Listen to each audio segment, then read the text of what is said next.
This is Curious Brain Thoughts.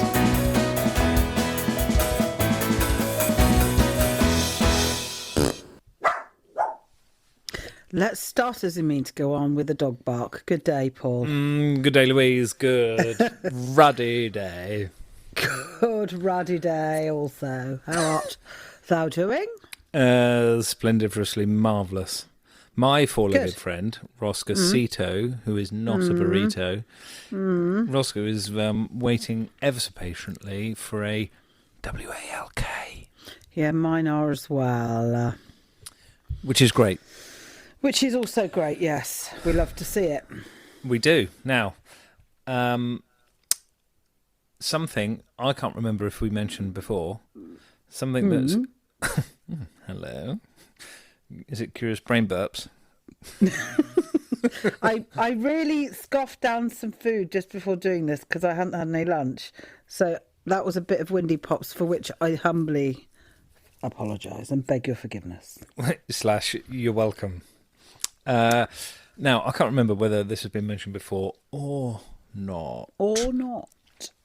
It was about the fact that I have been noticing, and we have talked about this really strong sense of abundance. And I might have mentioned it before, and you know what? I'm not apologising. So I'm going to abundantly mention it. So, and it's just great because this is now the fourth week, well into the fourth week of this, and I just find myself so full of gratitude for this abundance. It's just everywhere in lots of different ways, and it's not like we're necessarily like winning loads of crazy business, or it's not like there's loads of money suddenly pouring it. That's not the abundance. That is part of it. I mean, yes. Which is also great. Thank you. You're welcome, everyone. And it's the abundance is just so broad. It's not just money. No. And I was talking with somebody today about how money is just the byproduct of value. So it's like, okay, excellent. I'm happy to be loaded on that basis. And the fact that this abundance, or as Sahil Bloom has been calling it, he's talked about the 5 types of wealth, of which he says financial is one of them. The things I'm noticing are the choices that I've got, the abundance of the choices, the abundance of connection with lots of different things, with different people, with my sense of purpose, with my energy, lots of different things. Also noticing Dizzy. We noticed Dizzy. Also noticing, what was the other thing? Around love. You know, that there's love in the things that I do. There's love with the friendships and relationships in my life and all the rest of it, which is really, really wonderful. The fourth area was around nourishment, being nourished by the things that I'm doing and being able to be really grateful for these things that I'm just topping up and it's flowing out of me and so on. And then the last area was around self-worth. So for me, this thing of abundance, this thing around wealth is manifesting itself in those 5 areas. And I'm just like, I'm here for it. I'm here for it. It's very beautiful. And nothing's different when you look at the external things. Nothing's different. But when you look at your internal landscape, everything is different. And therefore everything outside is different too. The £1 million check has made a bit of a difference. Do you know, it's interesting you say that because I heard a thing. I can't remember where I heard it now. It's a good story so far, readers. Maybe it was a pod I was listening to, and they were saying that the outer reality is a reflection of your inner state. And so if you feel anxious internally, there might come your way lots and lots of things that escalate that feeling or amplify that feeling. And I don't know that that's universally true, but they were saying with regards to abundance, if you have that inside, you will send out that frequency and it will get matched. It can't not in that way, the synchronicity of it all. So, I mean, I just, and whether that's true or not isn't the point. The point is you are feeling that, and I am also feeling that, and it's really lovely. It's a choice at the end of the day. It is. And like the comment around money being a byproduct of value, we've put out some amazing proposals at the moment, and we're unattached to whether or not we win them. That isn't the point. The point is that it's coming from this place of service, from abundance, of generating value. And you know what? We're not saying we're the ninjas of articulating all value. Absolutely not. So it might be, therefore, that we don't win some of those. And that's also fine. It's not a problem. Yeah, because each one, whether you win a piece of work or whether you don't, whether it's with a business or an individual client, it doesn't matter, in the sense that there's always something to be gained, something to be learned, some growth that can happen, some development. And so actually we don't want to go through life getting everything handed to us on a plate. That's not what we want. That doesn't help us to grow or learn, basically. And Paul's laughing because... Well, for no reason. No, don't you start trying to... An abundance, Paul, of laughter. Abundance. Yes, amazing. So I've fired up the RTG earlier, actually. In an abundant way. In an abundant way. And what I've done this time, though, is I've connected it to your printer wirelessly, because we're still doing this distance stuff, because Lou doesn't like being at my house. So No, I don't. whatever. Even though I stayed there one night in the last week. Yeah, so fine. whatever. God's sake. She couldn't wait to get away. It was rude. Paul's just too busy being abundant other places to fit in a recording session is really what happened, guys. It's just the abundance is showing up everywhere. In lots of abundant abuse. So anyway, I've connected it up wirelessly to your printer. So Roger. hopefully it's nearby your printer. Yes, Because I'm it going to is. hit the button. We're going to get a little bit of whirring and clacking. And then hopefully it'll spit out of your printer. So just let me know. Ready? Roger. Here we go. Random theme generator. Random theme generator. Well, thusly it has arrived. Oh, brilliant. It worked, Paul. Whatever you did, it worked. It was mainly through the medium of dance.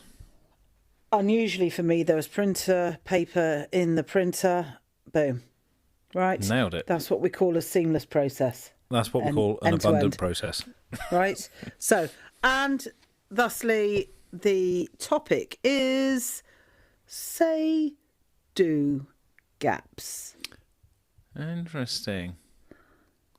Say, do gaps. The gap between what you say and what you do. I'm just looking it up now.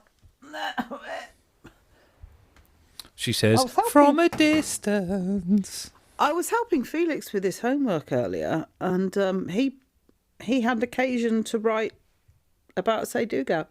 Did It's quite he? interesting. Yeah. Gap. Gap. Say, do gap meaning, here we go. Now, da-de-da. Mm-hmm. Hey, there's loads written on say, do gaps, isn't there? Aye. I mean, the definition's really straightforward. It's the gap, the difference between what we say and what we do. And if you go into a doctor's surgery and they say to you, how much do you drink? And you say... 35 pints. they double it. They double it. Apparently, because they realise there's a big discrepancy between what you say in front of them and what you actually do.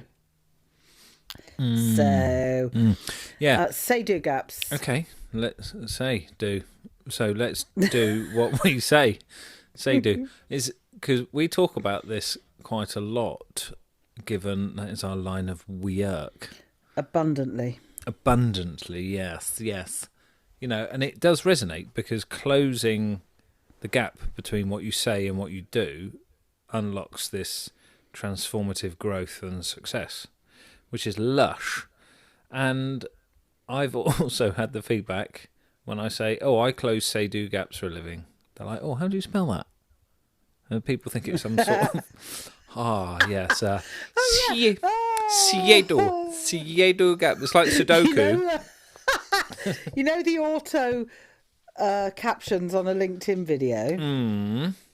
It actually said because I'm doing a little series Pseudo. It said SAIDU, Seidu. It didn't.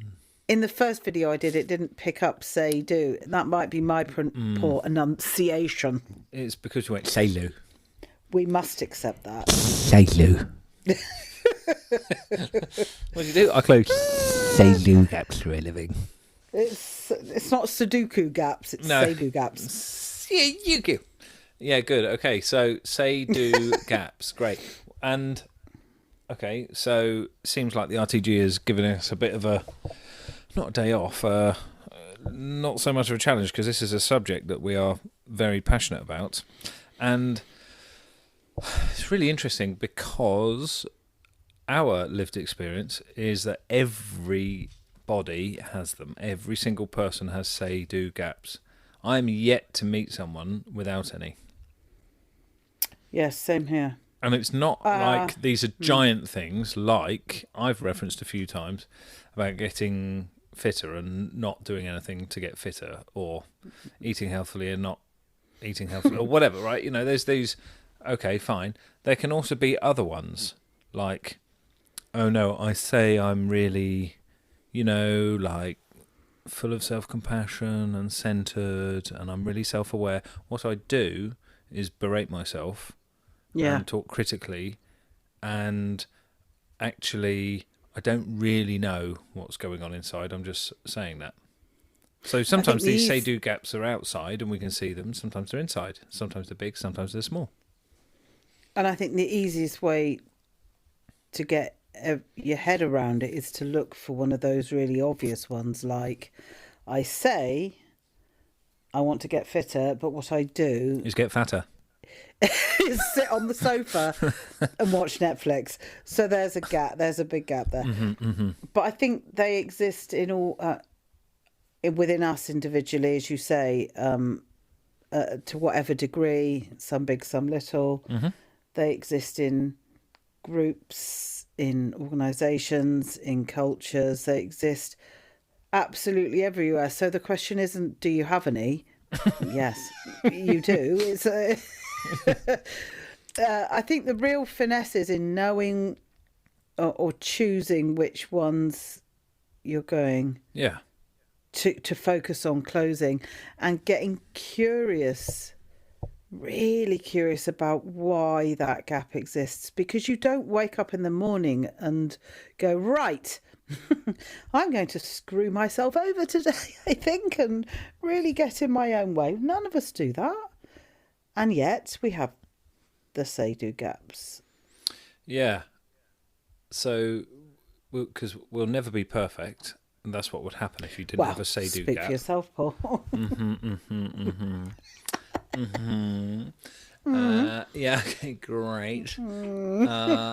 Just tuning into the abundance of that comment, Louise. So,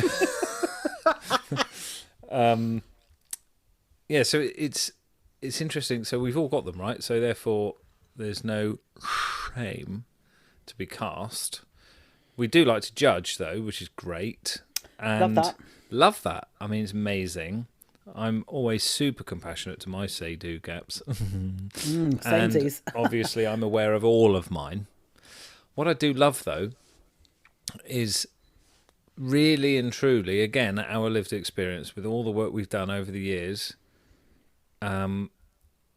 is that by being curious about what is in the gap, it's not even necessarily why it's there, because then we can get very sort of introspective and theoretical. No, what's in the gap? inflexibility. I'm rigid or we are rigid, or our attitude to risk taking, or the lack of clarity from leadership, or roles and responsibilities aren't evidently clear enough.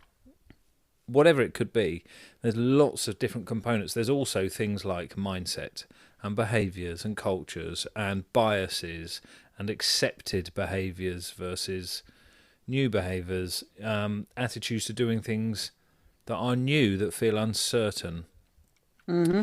All of these things and many, many, many more can act as like little shovels to dig away at this say-do gap to make it deeper and deeper. So therefore, we can do these small little actions, these small layers of baby steps to one build on top of the other, compounding the benefit. And before you know where we are, we started closing them. Because we've done some crazy gap closing, right? For sure. And I think that once you know which gap or gaps you want to close, often it's getting in your way of achieving something that you want to achieve. Okay, great. So it's got some context and you understand the impact of closing it and what that benefit that will bring to you, etc., etc. I do think there is a place for asking why. I do think, depending on how long the gap has been around for, and I'm speaking for myself here, those really Grand Canyon-like gaps, which by definition... Tell me, what does that feel like? I've been shoveling away at that fella for quite some time. For those, I think there's some real compassion and curiosity around why. Because I'm looking after myself, I'm keeping myself safe, and yet the gap still exists. And often, for me personally, and in the work that we do with our clients, often there is a story to be told, an experience, a part of us that's seeking to serve us by holding this gap, not just holding it, but widening it, despite another part of us wanting to close it. So for me, like if I internalize the dialogue around the say-do gap, one part of me wants it to keep going and to get bigger. And then, another part wants to close it. And neither of those may actually be me now, Lou. Do you know what I mean? So I do. There is some exploration. And when we work in organisations, we do a piece of discovery work that asks what's in the gap. We don't ask that question, obviously, but, we're seeking to find what are the things in the gap and why that gap has opened up, or and why it is what's there. in there, how it manifests itself. I think there's so many aspects to this. So I'm going to start with one of my own, which Go is... for it. I had this desire, and I've probably spoken about this on the podcast before, which was to... I'm not going to say lose weight, because I'm not interested in how much I weigh. I haven't weighed myself for I don't know how many years. What I wanted to do was lose some surplus, some fat. And so I've been wanting to do that for a really, really, really, really long time. I mean, throw in some healthy dose of body shame and etc. I mean, great, yeah, recipe for success / keeping me where I was and helping to dig the hole and make it wider and so on. Until there was just a moment where I showed up and I really wanted to choose something very, very different for myself. And I was trying to think of how to describe it, because what I'm doing now is, one, I'm not eating very much, and two, it's very restricted, because, long-term listeners will know I've been struggling with IBS type symptoms, and it's lots of inflammation in the stomach and nausea and bloating, gurgling and all this sort of stuff.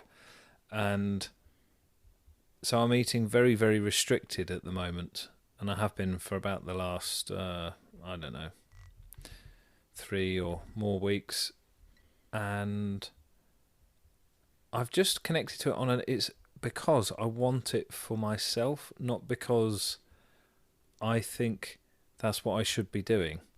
Mm-hmm. I don't know. I'm really trying to articulate it properly, because there's a difference between the inner voice going, "Oh, you fat git, you shouldn't be eating that, drinking this, whatever," Mm-hmm. and there's that going on, and So that's like your inner critic in the a inner way. critic, and then there's another bit going now, which is less harsh, going, "Well, we do know better, don't we? That actually we feel better when I eat properly and whatever else." Okay, so there's that bit. So it's almost a little bit shamey, Right. a bit teachery maybe. Okay. Here's the right thing to do. So it's And- an information teachery type part. Yeah, and then there's the bit of me that was like, actually, how do I describe it? Because it's kind of like, well, I just want to do it. It's not. I don't feel like I am missing out, because I'm deliberately choosing. So I'm not having carbs, for example. I bloody love potatoes and bread and pasta and all that stuff. So I'm not having any of that. And I can smell when the family are making toast or what. I'm like, gosh, I could murder a bit of toast. And I'm not feeling like I'm missing out. I don't quite know how No. to describe it. I love it. It reminds me of when I gave up smoking. I had a very similar thing when I did that, I don't know, over 20 years ago now. Very similar thing. It wasn't because I should do and your health and your bloody blah and all the other benefits. I decided. So that's an intrinsic motivation rather than an extrinsic one. Yeah. And it's not even necessarily because of the health benefits or the whatever else. I just wanted that for myself. So it's really interesting because thank you for sharing that, Paul. It's a really interesting example of how you've gotten to a place where you've been able to acknowledge these different bits of your internal dialogue and choose for yourself something and take a step, and that leaves you free to choose something else and take another step, Exactly. etc. It's not like, right, that's it. And I think we potentially, when we're trying to close a say-do gap, there can be a temptation to have an all or nothing mentality about 100%. it. So, right, I've tried to close it. I built, imagine the Grand Canyon in your mind's eye, and I've got my cocktail sticks out, Yeah. and I've tried to build a bridge, and that I've got hasn't my bucket worked. and spade. Fill it in. Because So actually, fine then we stop. So that can give you an on-off type of vibe about closing the gap, rather than, okay, that approach, I wonder why that didn't work. There's some information there. What can I learn? How? Let me be curious. What's happening there? And that viewing yourself as very resourced and very capable of closing the gap is a very different thing. Because I also think that closing say-do gaps has become, particularly around health and fitness and, weight management and all of those things, that's become a multi-billion pound industry. So that drives that all or nothing type of thinking. totally. And when I think about starting this, I didn't have necessarily the intention of it. I thought, oh, maybe I could cut carbs out. So I just started putting fewer on my plate. And then I just gradually did fewer and fewer until the point when I had none. And it's like, okay, that's okay, because I feel okay with this. And I think one of the ways in which it can be so powerful, and I know this is only a small example, is that honest, vulnerable, compassionate choosing it for yourself. So that's like an internal, personal process. The same, by the way, is true when we work with organisations, with groups and teams of people. You know, I remember this one organisation we work with, you know who it is in a minute, where that's exactly where they got to. They tried doing more of the same. It wasn't working. In fact, it was driving bigger wedges. We were working with a C-suite, and there was this humility, this compassion, this vulnerability for where they were. Not the, well, this is wrong, you know, the judgment associated with it. This is wrong, we're all messing it up and it's all a nightmare. There was this gentleness, and then the deliberate choosing, in this example, fueled by the CEO, for there to be something different, a deliberate choice, which then involves others needing to go through that process and getting on to that space. Then Yes. the gaps that could be closed were simply remarkable, because there were huge gaps that were closed for individuals. Yeah, there were. Not everyone, and that's No. fine. Because let's be really honest, some people were not able to get on that frequency. 100%. And that's really, really normal. Not everyone wants to, connects with, or is able to, for whatever reason, as an individual, get on board with whatever needs to be different. That, of course, happens. Because it does require that vulnerability, that compassion, that openness to things being different. And sometimes that can just feel too much for people. And sometimes there might be a perspective of an individual which says, from my perspective, there's nothing wrong Yes. with what we're doing, for example. Exactly. And they Despite might think the results not being any different. that's right. So they might not share. So, surprise, we're all individuals with our own points of view. And That's so ridiculous. That'll never work. It'll never catch on. And I think when we're looking at teams and organisations, we tend to homogenise things. But actually, I mean, and we talked about this in the culture episode that we recently put out, which is, and we said about the culture being the sum of the behaviours and the choices that people made every day. And the same is true with closing say-do gaps. If you look at your example with your eating, and you look at an example with, I don't know, new ways of working or changing, blending a new team dynamic or whatever it happens to be, everyone involved, or if it's organisation-wide enough to get over a tipping point, need to choose it for themselves on an individual level. Otherwise, there's just a say-do gap on top of the say-do gap, because people say, oh, look at this new way of working, and everyone goes, and keeps doing it the way they did it before. Yeah. And we've encountered that a lot, you know, not just with group dynamics or, you know, group dynamics, also with individuals. And, you know, there have been individuals that we've worked with who, in order to try and keep themselves safe, they just perpetuate another say-do gap on top of the one that they don't want to look at. That's right. And that's, you know, there's no shade here. That's Really none. You know, people are doing their very best every day. And so We all do it. You know, that's the lovely thing about say-do gaps. Sorry to interrupt you, Paul. Is that there's a leveller in that we all do it and we all have them. Yeah, 100%. You know, there are say-do gaps I have where I can say something else on top in order to sort of mask the underlying say-do gap and have maybe it's almost like gaslighting yourself in a way. You know, it's that kind of thing.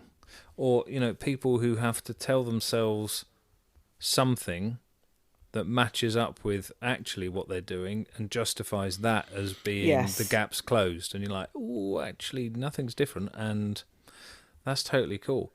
So what I'm interested in because this is something that we are so flipping passionate about, because we have seen such profound change and growth for organisations and for individuals. It's just unreal. Yes. Let's talk about some of the things that we've seen as a result of closing say-do gaps. It's I've seen, well, extraordinary things from people going from severe burnout to extremely well regulated, boundaried working lives. I've seen people who are doing in all sorts of different ways, hiding their light under a bushel, because and that's what they're doing. But what they're saying is, I want to grow and move forward and etc. And then what they do is keep themselves small and safe. I've from that place to, in a week,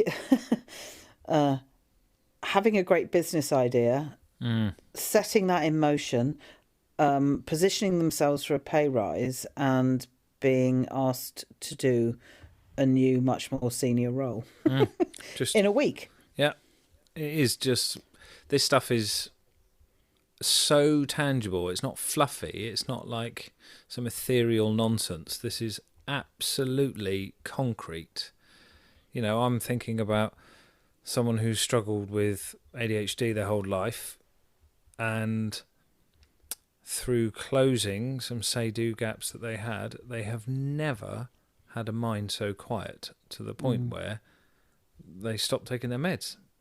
Wow. And then you've got someone who, with more degrees than letters in my name, who was not, let's say, overly self-aware, goes on this, by starting to close some say-do gaps, sees their team in a completely different way, and sets their trajectory towards being CEO completely. Wow. It's like, okay, groovy.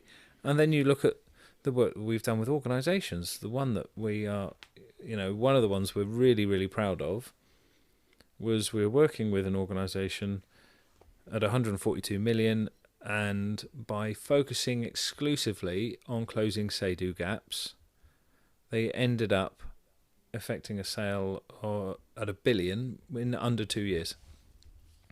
And then there's that sales organisation that we worked with on closing say-do gaps around the way that they were doing their deals and so forth, that stabilised like 50 million of revenue for them and added like another 20 to the top. And you're like, okay, so what did you do? We closed say-do gaps. And the question is how? So, well, that might have to be for another episode. It might have to be for another episode, but in the same way that there's no single way to become comfortable, to close the gap between what you say and what you do with regards to your nutrition and your lifestyle. Yes. There is no single way to close any gap. There's not a magic formula. No. I know we're always looking for one, but there really isn't one. It is about really noticing that the gap is there, what's in the gap, why the gap is there, and then it is about crafting those baby steps, those iterative steps to really... Growth is not linear, and to really get yourself moving, and then get data, feedback, etc., and then keep going. And in our experience with the B2B work we've done, for example, which is similar to the B2C work as well, so the company work and the individual consumer work, we have this how focus. So our business is called Connect How. And there's a reason for that, because we have coined this phrase, the power of how, not the power of now, the power of how, and How now? brown cow. And what we find is that this is so universally applicable. So it's not follow these 5 things and No. you'll get that. Because like you said, each gap is unique. You can't possibly template it because all of us are unique. We've all got different perspectives and so on. And yet, by following and applying this framework, it has yielded such colossal results, outcomes, I should say. Yes. Yeah. Outcomes. Like it's mental, actually. It's mental. So we just want to share a little bit of that. So thanks to the RTG for throwing out say-do gaps. Right? Amazing. Hear you. Or say-do gaps. I think that's offensive, Paul, to people who have lisps and so forth. Right. Maybe I just had excess saliva in my mouth. What do you want me to do about it? So that you just need a few carbs to soak it up. Soak it all up. He's right. He's got right loads of spit at the moment. Aye, it's bloody great. Bloody great. Oh, Paul's mouth never runs dry. So, which is nice. I just think the single biggest thing I would encourage for anyone listening to this who is tuning into their own say-do gaps is to have real love and real compassion for yourself. When you think to yourself about the things that you want to be different, and Paul was outlining how sometimes his inner critic can come to play, I always like to think, would I talk to Paul or somebody else in my life that I love and care about in this way? Yeah, about probably this worse. Thing? Okay, you're a bad example. Fine, God. One Savage of my me to death. Actual friends. someone I actually cared about. And as we all know, we'd never speak to other people the way we speak to ourselves because we wouldn't have any friends if we did that. Yeah. And it's a really important point. This gentle curiosity. There's no point in judging yourself for having a gap, shaming yourself about whatever. Literally no point.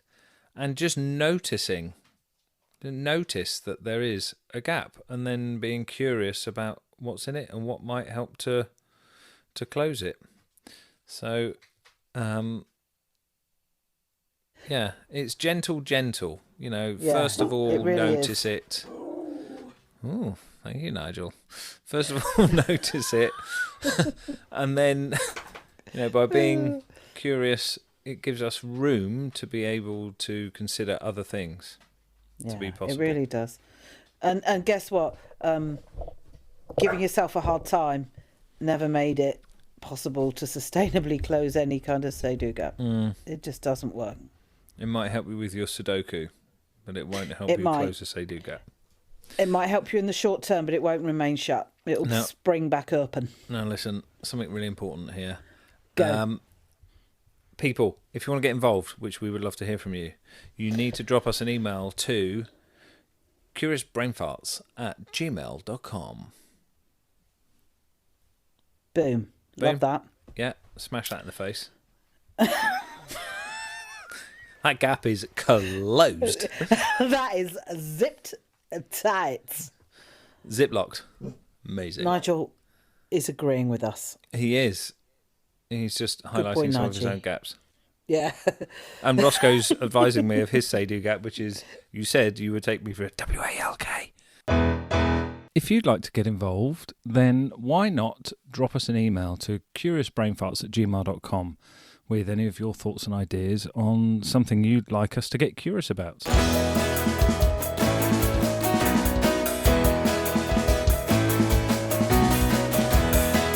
Curious Brain Thoughts.